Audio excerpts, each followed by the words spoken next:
ញាវាចេញចាំងផុនពីជ្រោយច្រាំងចិនដាហាងអើយភ័ណ្ឌប្រាំងស្ទើរតែបាត់វិញ្ញាណញាវាលឿនស្លេវព្រៀបពីភូមិបានឃ្លាតរូប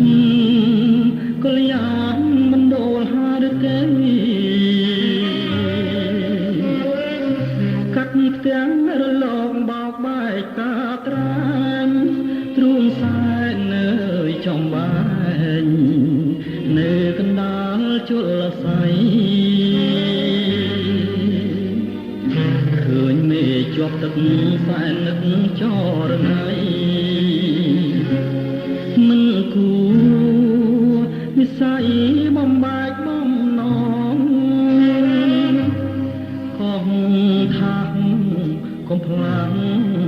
ចិនស្រីអូកងរស័យកងប្អូនកងបងជួយនាំពីខ្ញុំទៅប្រាប់បាក់ខ្លងខាត់ស្នេហ៍ខ្ញុំផងកុំឲ្យបែកចិត្តសមុទ្រជួយកនជួយចាំនាំពីងអើយបណ្ដាំផ្ដាំប្រាប់ស្នេហ៍ជីវិតថាបងវិលវិញរួមស្នេហ៍រួមស្និទ្ធវិញខ្សែជីវិតយើងសាជាថ្មី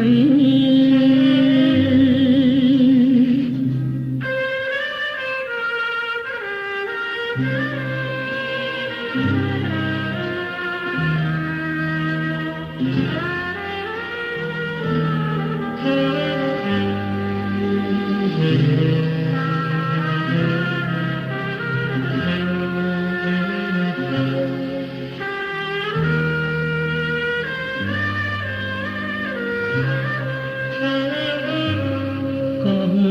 ថាកុំផ្លាំងចិនស្រីអូកងរស័យកងអូនកងបងជួយនាំពីងខ្ញុំទៅប្រាប់បាក់ខ្ញុំខាត់ស្នេហ៍ខ្ញុំផងកុំឲ្យបែកចិត្តទាំងសមុទ្រជួយកនជួយចាំនាំពីងអើយបណ្ដាំផ្ដាំប្រាប់ស្នេហ៍ជីវិត